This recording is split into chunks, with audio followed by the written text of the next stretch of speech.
Kim, I see your hand. Well, hi, everybody. I'm finally able to get here. Now, can you hear me? I can. Okay, good. I Yes. just want to make sure that everything was working. I'm getting a lot of ideas and I'm typing them down into a little notepad document so I can follow things up later. Usually I don't have the time to do this on Friday, so this is a bonus. I think it's my second or third time here. Well, But happy to see you again. yeah, me too. It's interesting to me, like, do all of you just create like manager and leader and soft skill office worker training? It seems like that's what everybody is discussing. And, and I'm doing things for people installing equipment. Good question. In the chat, let me know in the chat what kind of training you're doing. I mean, we're a consulting company, so I mean, it's just it could be my latest one.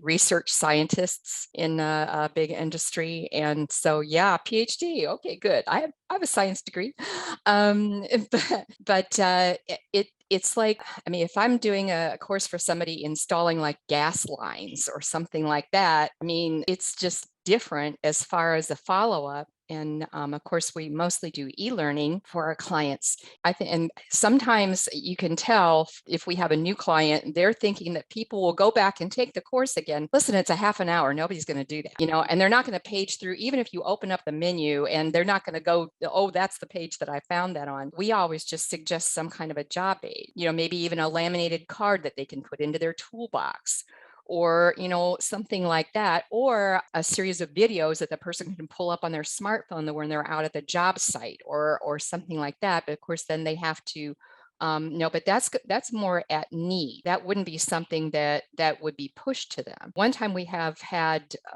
work with a client on a drip campaign type of a thing, had to do with cybersecurity. And of course, IT departments have their own ways of sending out fake phishing emails. And then if you hit the fish, then you get sent different stuff. And that's really nice that they do that. We were doing like a once a month, 30 to 60 second animated funny video about it. And that they would send it out as an email, but I think they also had that on their intranet, like on the homepage that people would see when they log in. So that was available, and just as a conversation generator, because a lot of times everybody in a company will use email or the computer somehow, not just desk workers. So Right. Those are a couple of ideas I that love I it. had. I love that. And those really are, yes, they're performance support tools, Kim, what you described, but they're also learning reinforcement tools, because those job aids, when appropriately designed, also reinforce knowledge that they've learned from somewhere else, right? So now let's take that up. Let's take that up a step. So what would happen if within your handout, you had a QR code that they could scan, and that QR code would give them, don't forget these tips. Don't forget to do this before you do that, right? And so that QR code could pop up either with an audio clip, it could pop up as a short video, it could pop up as a variety of different things to reinforce the information that's on that job aid. I was actually thinking that when you were talking about Cindy, I was thinking you could definitely use augmented reality for that kind of thing. And if it was interesting, if it was done well and it was fun, people would be more likely to continue to use that. But even a poster in the break room is, in a factory, that's reinforcement of a kind. As after a while, it's like wallpaper, you don't see it, but you have to change them. Mm-hmm. Gotta change them. So yeah. Well, thanks, you guys. Those were my ideas.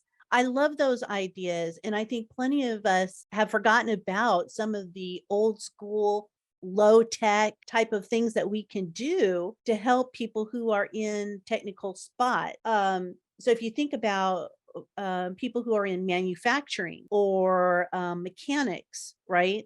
People who are really doing work with widgets all day long. So how can we make the process less disruptive to them? Well, you put it where they work. So Kim, to your point, if you're on a workshop floor And if you had a poster that reflected something that they just went through, or a change in process, or a change in equipment, and on that poster you had that augmented reality code, or that dynamic QR code, boom, you've got the trigger. But like we said, sometimes it gets old. You've got a poster that's been on a wall and it's got dust on it. That's not helpful. So you, even if you're doing the same poster, create 6 or 7 different designs of it, so that way people will see, oh, well, it's kind of new, but not really, so they recognize that something different is on their wall. But absolutely, I love this. Yeah, emergency response training for management employees, annual training. Yes, absolutely.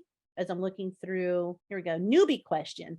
Is there a way to link your QR code to a video, but it's behind a firewall? Yes, you can.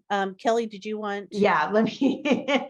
So, if your company is a Microsoft enterprise company, which most of them are, but not all of them, that they have a app called Stream. Our IT never turned it on, and I didn't even know it existed. And then I had a training vendor says, well, you can just load these to Stream. And I was like, what's Stream? They said, well, it's Microsoft YouTube for enterprise. And I was like, what? And so I emailed the head of IT and said, do we have this? Is this part? Yeah, we've never turned it on. Nobody needs it. I'm like, I need it. And so now I have all kinds of videos, and then that, of course, linked to SharePoint. So I was able to put the videos in like links to the stream videos in SharePoint. And now we can create pages. And I thought nobody was using the Ring Central page that I had some videos linked to that were on Stream.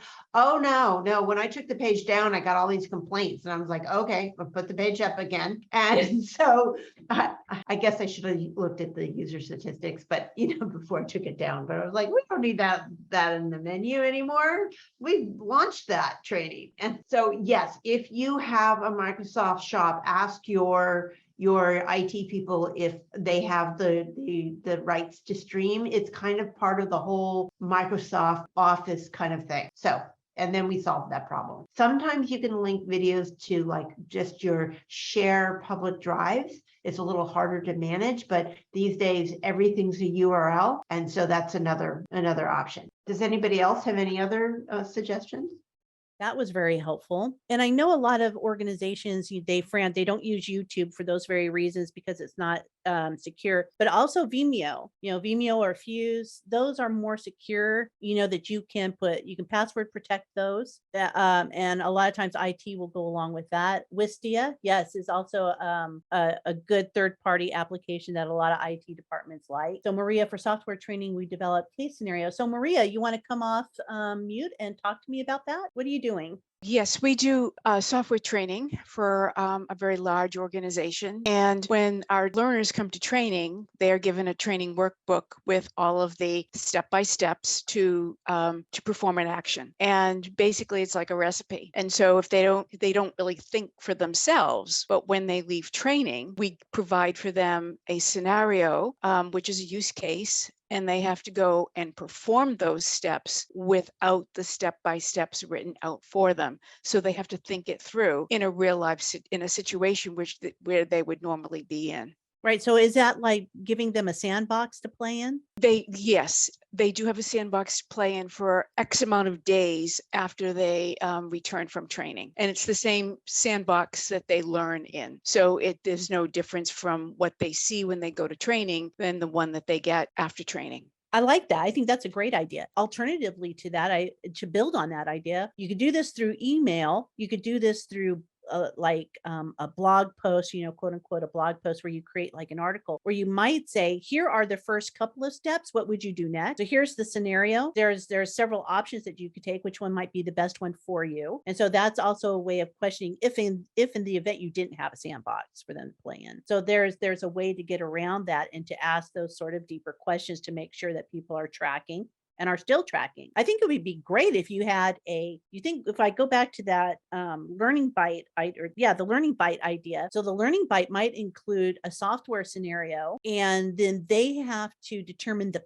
path, right? And so then they create the path, or they tell you what the path is and what might be barriers or troubleshooting. So that might be another way of working within software training for learning reinforcement after the fact. Thank you, Maria. That was really good. So I think we stimulated some ideas there. Yes, nice approach. Amanda, did you have another comment, or did you just forget to put your hand down? Got to put your hand down. All No, right. I was going to just say that anytime we can do gaming will help with retention, considering children have to do many rote times to remember something. But if you turn it into gaming, it's like less than 10 times in which they then acquire what it is that the game was revolving around, can be really helpful. So while it takes a lot of hard work to make a game for folks to engage in, even if it's like a board game, I'm sure that if there was a way in which you could go get around to do it, it would help with the retention. I know that there's a lot of PowerPoint templates out there for like Family Feud, for what is that other one with Jeopardy. Yep, thank you. Yep. So there's ways to make infusing what might not normally be fun, but making it fun. Yes, and you can do that after the fact. So after the fact, you can create a leaderboard. A lot of chatbots allow you to do that. Where and I've worked with those where you create this leaderboard, and salespeople especially love leaderboard. So they love that competitive nature of things.